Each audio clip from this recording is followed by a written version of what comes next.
related to the credit analysis. So in our last meeting on Monday, because Wednesday could not meet and because of holiday, we have started our discussion on the different aspects relating to the credit analysis, isn't it? So whenever any person approaches the financial institutions, they are going to test that particular applicant against different criterion. So they have been put in the form of say different R's, C's, and P's. Okay. So we have completed the discussion on the first aspect, that is various R's of credit. That is, they are three R's, or in some books I have made it mentioned that 4 R's or 5 R's. But basically, there are three R's. That is, first R refers to the returns, wherein the lender is going to test the borrower against whether the loan that he is going to advance to the borrower is going to generate the sufficient returns or not. That is the first R.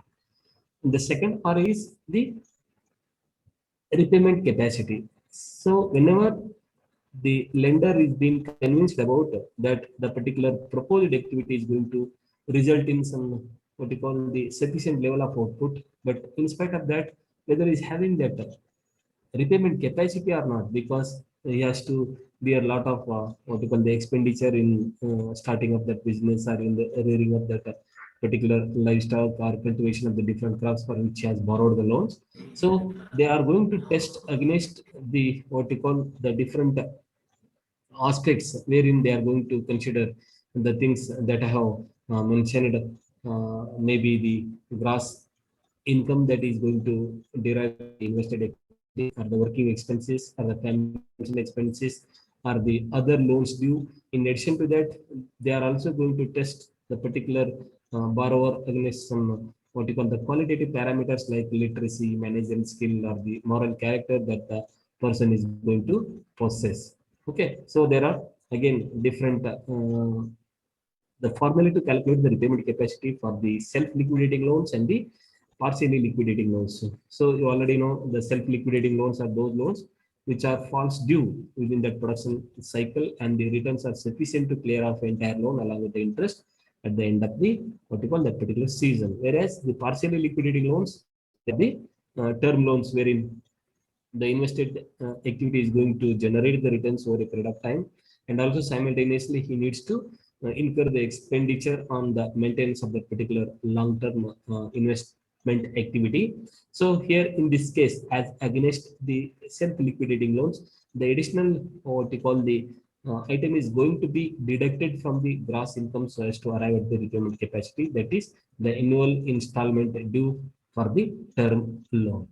Okay, and we have also seen the different reasons or the causes for the poor repayment capacity of the Indian farmers, like that of the small size of the holding, lower productivity, or low equity of the farmers, and low prices and rapid fluctuations in the prices, as well as the possibility of diverting it. It means here the loan for the unproductive purposes and the lack of adoption of the new technologies, as well as the poor management practices, are the major reasons. Hence, we can think of what we call certain measures to strengthen the repayment capacity, like that of proper organization and operation, or adopting the potential technologies, or removing the imbalances, and also scheduling the loan repayment as per the flow of the income, and also improving the net worth of the borrower, as well as the going for diversification and adoption of certain risk mitigation strategies could definitely helps to improve the what we call the repayment capacity of the farmers. Then the third R was the risk bearing ability that we have discussed in our previous class.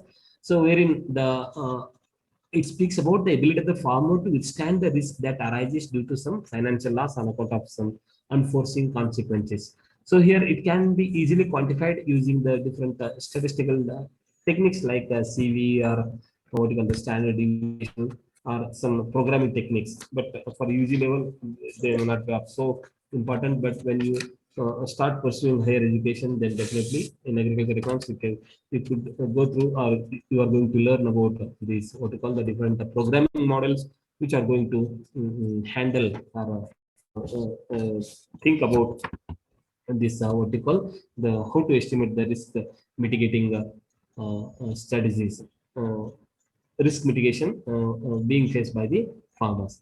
So here the repayment capacity under risk that can be additionally calculated using that deflated gross returns instead of that absolute gross returns. If you are going to consider the deflated income, in the sense, assuming yourself, so this year there will be about 10% hike in the cost of production, or there may be a fall in the prices of the commodities by about 10%. So by doing so, you can easily what we call have some cushion so as to observe that what you call any kind of the risk that the business is that farm business is going to face. So in that case, that deflated gross returns are used to deduct the different items that are going to determine the risk bearing ability of the farmers. So here certain measures have been suggested by the experts so as to improve this or strengthen the risk bearing ability. Firstly, they can think of increasing the owned equity or net worth. That means the proportion of the owned funds in the total operated funds should be more. In that case, if something goes wrong, then definitely they have that what you call the cushioning effect on the smooth continuation of their business. Second one is reducing the farm and family expenditure wherever necessary. I'm not talking about that is being starved and also sometimes not spending money towards some of the medical expenses or the educational expenses. I'm not mean those things, but wherever possible, you can think of reducing the unproductive and the what you call the unnecessary family expenditure so that you can what you call bear that risk any time that may affect your farm business. Then next one is developing the moral characters like honesty, integrity, dependability, and feeling the responsibility, which are going to put together are called the what you call the credit rating characters. So nowadays, if you are having that, say everybody is having the accounts, and you will be having depending upon the nature of transactions you carry out and the regularity with respect to the repayment or the payment and the different kinds of the financial transactions that you are going to carry out with the these banking institutions, your credit score will be assessed. Okay. Then the next point to strengthen the risk bearing ability was undertaking the reliable and stable enterprise. In the sense, definitely all the enterprises are not equally productive, and all may not be having the nature of that stability with respect to their output as well as their prices. Hence, instead of just too much depending on unstable and non-reliable enterprise with respect to the income, who can have some greater proportion of the combinations of such enterprise which are going to give you some reliable income as well as the stable output. Then improving the ability to borrow funds during the good and the bad times of the crop production is another important measure to strengthen the risk bearing ability. And the next one is improving the ability to earn and save, because unnecessary spending, lavishness in spending definitely, which will what we call we have discussed a while talking about the credit, because that reckless borrowing ruins both the lender and the borrower, isn't it? So ಇಬ್ಬರಿಗೂ ಒಳ್ಳೆಯದಲ್ಲ. So ಆ ದೃಷ್ಟಿಯಿಂದ definitely we can inculcate that habit of regular savings, what we call in economics that is thrift, THRIFT, thrift. So that is going to help to a greater extent in what we call strengthening the risk bearing ability. And lastly, taking up a crop, livestock, and machinery insurance whenever the investment is of higher magnitude. So to protect their interest and stabilize their farm income, one can go for insuring the crop, insuring the livestock, and insuring all kinds of machineries and equipments that are being used in the farm business. So hence to demonstrate this, there is a principle called the principle of owner's equity and increasing risk. Principle of owner's equity and increasing risk. So this principle hinges upon the fact that the risk in farming tends to increase at an increasing rate as the owner's equity decreases. That is, when we go on borrowing more and more outside funds, then he is going to run under a greater risk of losing his owned capital. So that will be demonstrated using one hypothetical example once the normal classes are regained, or the below there is a small table that can summarize you about how this principle can be easily understood with hypothetical example. So when owned capital, that is equity capital, owned means equity means the owned capital is limited with the farmers, borrowers will become necessary to raise needed capital for production, isn't it? So tamatra dudildaga definitely they have to depend upon the external sources. So this leverage ratio, that means ratio of debt to equity, it is called as leverage ratio. Debt means the borrowings, equity is owned capital. So the leverage ratio will be higher on the firms using more and more of non-equity capital, that is borrowed capital. ಯಾರು ಜಾಸ್ತಿ ಸಾಲ ತಗೋತಾರಲ್ಲ ಅವ್ರ ಹತ್ರ this leverage ratio will be more. So as the leverage stands higher, farmers expectations go topsy and turvy. So in that case, the borrowed capital which earlier brought prosperity to the farmers now spells in doom. So ಯಾರಿಗೆ ಮೊದಲಿಗೆ when all their expectations are as per uh, going in the what you call the expected direction, then it is going to bring in all kinds of what you call the happiness, success, and what you call the satisfaction.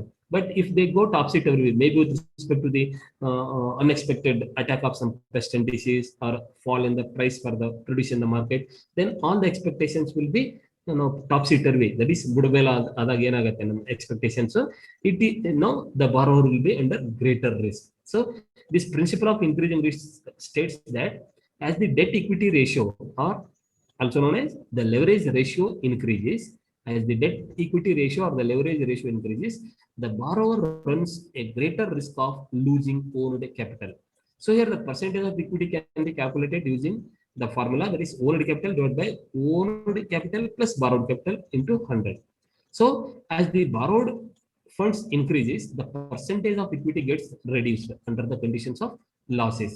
No doubt, borrowed capital is productive as long as there is no setback. But in the context of any eventuality, some unforeseen consequences, it is equally destructive to the farmer. So this amply demonstrates that credit is a double-edged knife, and hence farmer needs to borrow only the requisite amount and should not. That is because sometimes this easy access will definitely what we call leads to the reckless borrowing. That is the disadvantage of credit that you discussed earlier. Okay, so this is in brief about the 3 R's, and the 4th R I am going to mention you again, but they will be dealt in detail in some other context. That is the rate of interest, the 4th R, and the last one is repayment of loan repayments. So that is the 5th R. Now let us turn to the different C's of credit. Like the 5 R's, there are 5 C's of credit. They are character, capital, capacity, condition, and common sense. So first one is the character. So the basis for any credit transaction is the trust, isn't it? So it depends upon the belief, or what you call the confidence that lies between the lender and borrower, or what you call the trustworthiness or the creditworthiness is the most important character. Even though the bank insists upon a security while lending a loan, especially the institutional agencies, but an element of trust by the banker will also play a major role. So the confidence of an institutional financial agency on its borrower is influenced by the moral characters of the borrowers, like honesty, integrity, commitment, hard work, promptness, etc., that you have discussed earlier while discussing about the repayment capacity as well as the risk-bearing ability. So the same things, because these are also known as, or taken as, what you call the persons with good moral character is definitely going to possess the good credit character. Therefore, both the mental and moral characters of the borrowers will be examined while advancing a loan.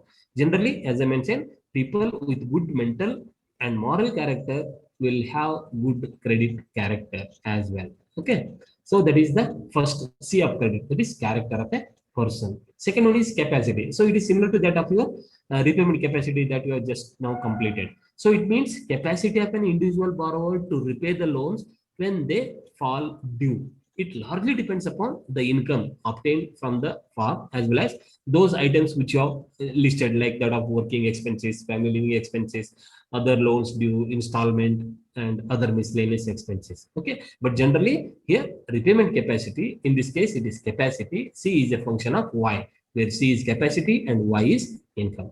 Next one is capital. So capital indicates the availability of money with the farmer in a limited sense, because in economics, capital means everything that aids in production. It may be man-made or natural, isn't it? So here, capital indicates the availability of funds or the money with the farmer borrower. When is capacity and character, the first two C's or proved to be inadequate, the capital will be considered. Andre avana aasti yadu idu ena background ella nodtaralva, that is, it represents the net worth of the farmer. So you already know net worth means it is the difference between assets and liabilities. So assets means what he owns, and liabilities means what he owes to the others. So assets means maybe the land, building, or some machinery, equipment, or the livestock capital what he owns.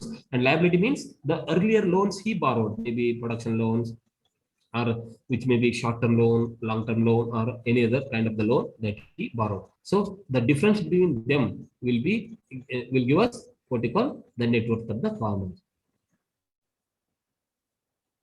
There is a chat. There is a question in the chat box. I will take it later. Okay.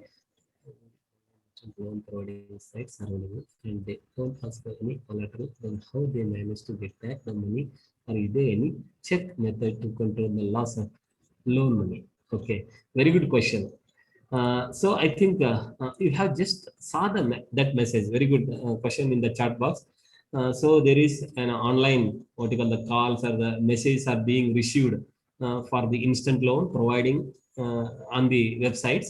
They are available, and they don't ask for any collateral. Then how they manage to get back the money, or is there any check method to control the loss of loan money?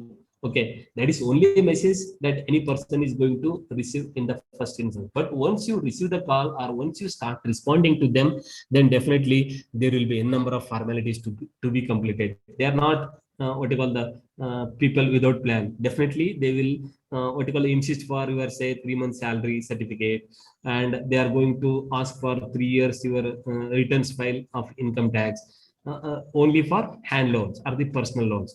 And the rate of interest will be definitely it is not less than 12%. And once the loan is being sanctioned to your account, that will be automatically linked to your salary account.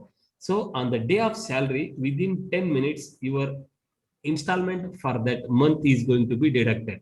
So it is that kind of arrangement between, because they are going to get your signature on an agreement that I am ready to what you call avail that instant deduction of the loan installment from my salary account. So that is going to be there. So nobody blindly, for any farmers, they are not, they are going to sanction the loans. So make it granted, take it granted that they are not going to give loans for any person without that regular what you call the recurring income, like salaried people.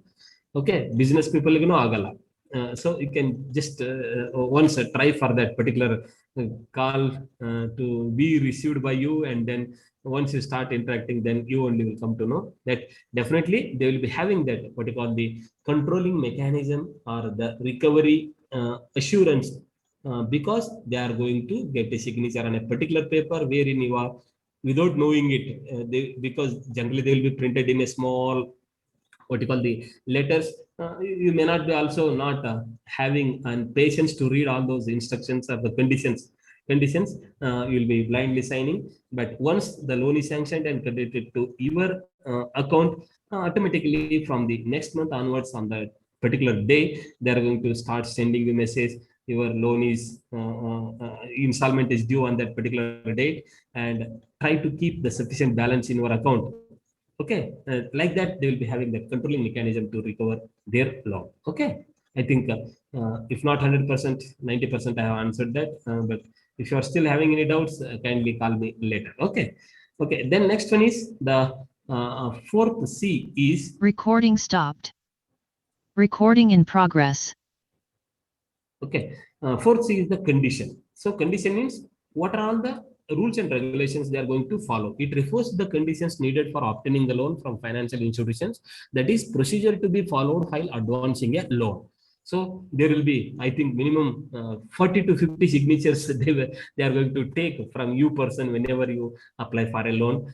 That will discuss immediately after this C's and P's, the procedural formality to obtain the loan only with respect to agriculture, but it is more stringent even for the non-agricultural loan. That we will discuss later. Okay, the fourth C is the condition: character, capacity, capital, condition, and the last one is the common sense. So this relates to the perfect understanding between the lender and the borrower in credit transactions.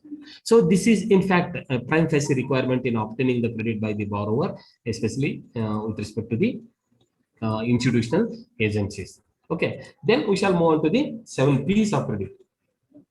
So nowadays, the role of these financial institutions in the light of technological changes that have been brought in on the agriculture front lies in evolving the principles of farm finance. Because nowadays, as I mentioned, agriculture is becoming more capital intensive because there is a relatively larger proportion of what you call the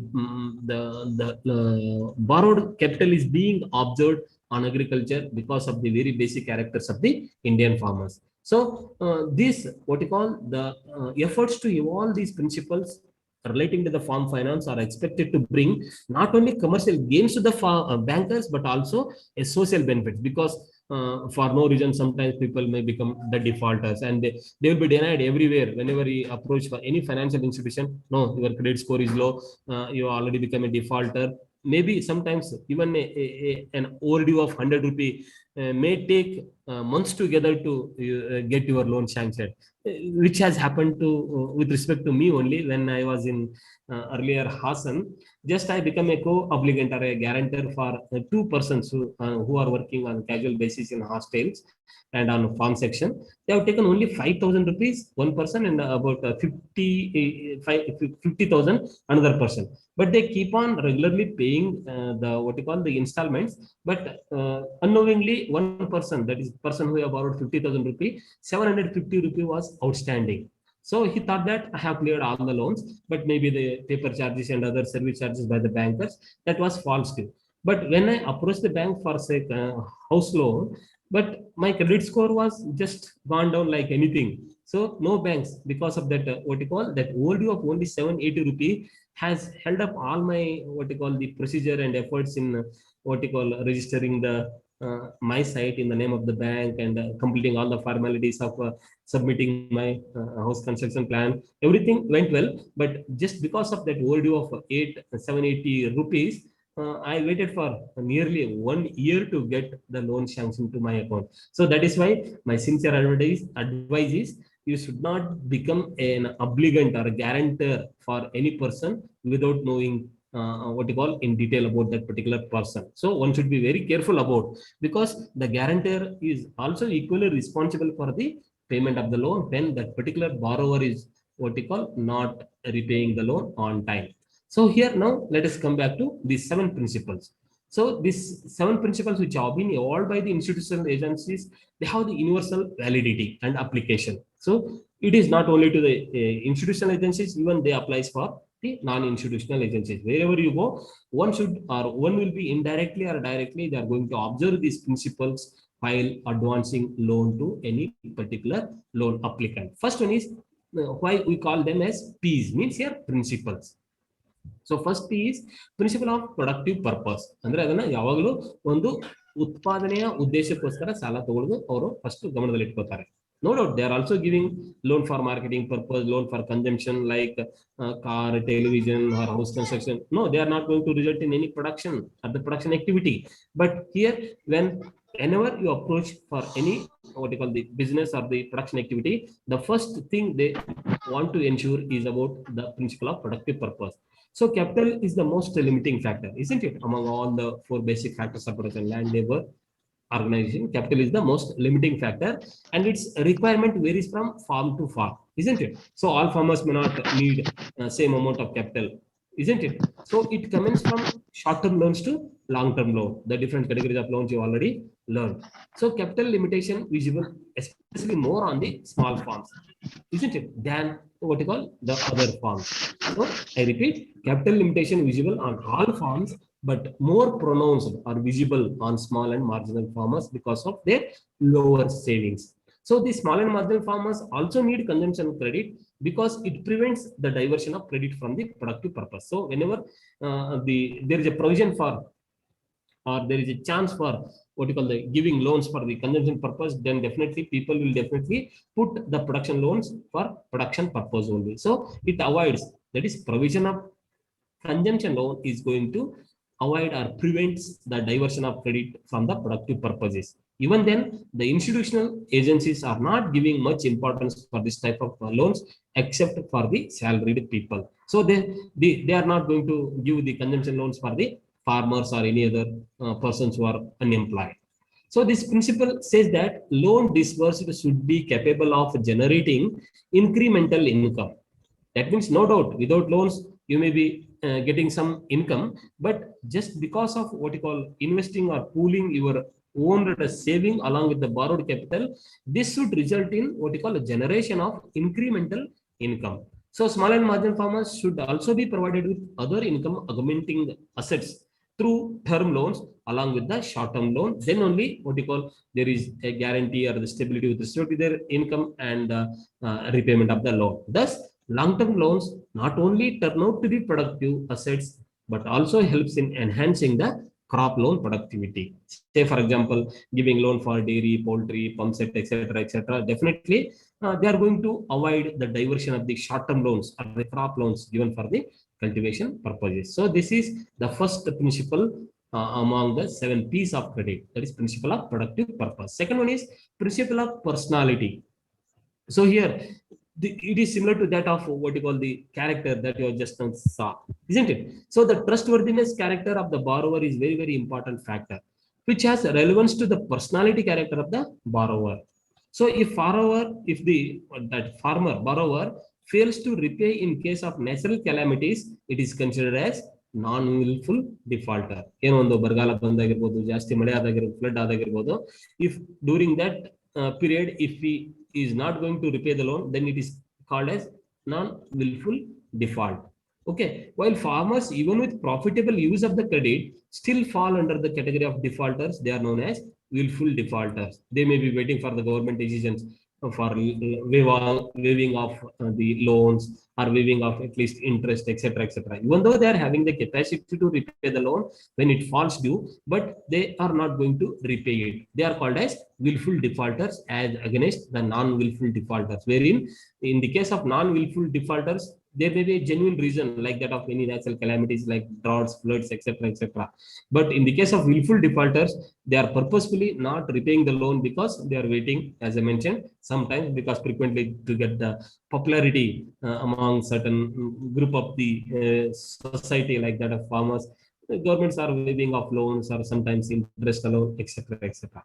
So this character has born out of the dishonesty of the individual. This principle of personality or what we call becoming willful defaulters is born out of the dishonesty among the individuals. So if this perpetuates, that means if it continues, the functioning of the entire institutional business gets crippled down. ಅಂದ್ರೆ ಎಲ್ಲದಕ್ಕೂ ಅದು ಹೊಡೆತ ಬೀಳುತ್ತೆ. So safety element not totally depends on security alone, but also on the personality characters of the borrowers. So that is why it is going to determine the growth and development of the lending institutions, and these are very, very interlinked with each other. That is the recovery percentage and the what you call the insisting upon offering the security while getting the loan sanction. So this is about the second P, that is principle of personality. The next one is principle of productivity. So this principle centered on the point of making resources as productive as possible. ಎಷ್ಟು ಹೆಚ್ಚು ಸಾಧ್ಯವೋ ಅಷ್ಟು ಅದನ್ನ ಒಂದು ಉತ್ಪಾದಕತೆಯನ್ನ ಜಾಸ್ತಿ ಮಾಡೋದ್ರಲ್ಲಿ ಅದರ ಒಂದು ಮೂಲ ಉದ್ದೇಶ ಅಡಗಿರುತ್ತೆ. So it stresses that credit should increase the productivity of other factors. Say for example, hiding varieties in place of improved varieties or the local varieties. So in the process, it not only increases returns, but also augments the productivity of other complementary factors which are employed in the cultivation of these high-yielding varieties. So credit being most scarce, no leaf should be left unturned in realizing as much productivity as possible. That means we have to put all sincere efforts in what we call realizing the higher productivity from each and every resource that is being used in the production process. Okay. Then fourth R is the principle of phased disbursement, distribution or releasing of the loan. So ensuring the proper end use of the credit is the most vital aspects in institutional lending. ಅಂದ್ರೆ ಯಾವ ಉದ್ದೇಶಕ್ಕೆ ಅದನ್ನು ಕೊಟ್ಟಿರ್ತಾರೋ ಅದೇ ಉದ್ದೇಶಕ್ಕೆ ಅದು ಬಳಕೆ ಆದ್ರೆ ಏನಾಗುತ್ತೆ, they will be guaranteed about what you call the recovery, isn't it? So that assurance of the proper end use of the credit. They should ensure what you call the purpose for which it has been sanctioned. So no enterprise or activity, we know that, needs all required funds at a time and may spread over a period of time. So ಯಾವುದೇ ಒಂದು ಉದ್ದೇಶಕ್ಕೆ ಸಾಲ ಕೊಟ್ಟಾಗ ಎಲ್ಲೋ ಒಂದೇ ಸಾರಿ ಬೇಕಾಗುತ್ತೆ ಅಂತ ಅನ್ಕೊಳ್ಳೋದಿಲ್ಲ. Say for example, if farmer applied for establishing a dairy farm unit, say for about 10 lakh, then all 10 lakh may not be required at once on the first day of the loan release. Maybe initially to acquire the land, some percentage they are going to release. Then to purchase what you call some milk animals, some another percentage of loan will be released. And also to purchase or to meet other recurring expenses like labor expenditure, fodder, feed expenditure, or maybe sometimes it goes for digging up the borewell. So as per the requirement of the project cost, they are going to release the funds, isn't it? Say for example, paddy being a 3 to 4 months crop, sugarcane over a year it will be on the field. So hence time schedule is different for different enterprise. Therefore, loan amount needs to be disbursed in phases or spells to make it productive and better end use of the funds. And also we have discussed while mentioning about the characteristic features of the good credit system, that loan should be dispersed both in cash and kind component, mainly again to avoid the diversion of the credit. Therefore, loan amounts needs to be dispersed in phases or spells to make it better productive end use, especially in the perennial and the investment activities. Just now I mentioned about establishing some orchard or establishing or starting up some dairy enterprise, where the loans will be dispersed in what you call the stages or the what you call the different installments, so as to overcome the misuse or the diversion of the funds. So the only demerit of this phased disbursement principle is that it makes the cost of the credit on slightly higher side, because he has to visit that particular financial institution so many number of times as and when need arises for getting loan released to his account. So these are the first four principles I wanted to discuss in this class, but we have lost about 30 minutes. Are you having class next hour from 3 to 4? Shall we continue for another 10 minutes so that we can complete this other remaining three principles of this finance? Can I? Hello?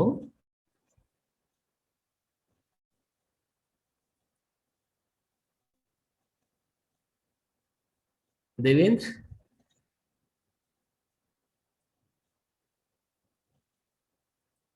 Okay, nobody is there. I think you may be also getting ready for packing of your belongings to arrive to the campus. Okay, no issue. Just I mentioned the other remaining principle. First one is productive purpose. Second one, personality. Third one is the productivity. Fourth one is phase disbursement. Fifth one is proper utilization. Sixth one is principle of payment, and the last one is principle of protection. So these three principles we'll discuss in the next class. And Sir, I request you to kindly take the screenshot of the attendance.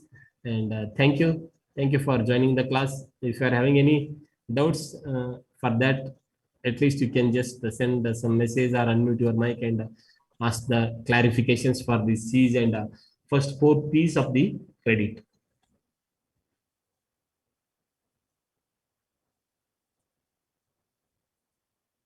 If no doubts, yes, there is some. So what is the profitable and non-profitable loan? Friends, there is nothing like profitable and non-profitable loan. So it can be loan, a productive loan, a production loan, consumption loan, and marketing loan. So the profitability is going to be determined only after post sanctioning period, how well you make the best use of the loan. So profitability, you know how to calculate profit. Profit is difference between income and expenditure. So here income is what you are going to receive by selling the produce or the output, that is the result of your activity, economic activity undertaken. Whereas expenses, it includes the expenditure on the materials used and including the interest So that expenditure you might have made out of your own funds or the borrowed funds. So that is why that there is nothing like a concept that profitable loan or non-profitable loan, but there is what you call it is only comes after what you call the completion of the production activity. The profitability is going to be assessed. Cheaper or what you call the costly credit you can call, but not the profitable and non-profitable loans, because loan is in the context of its cost. Cost is the rate of interest. Okay, is it clear?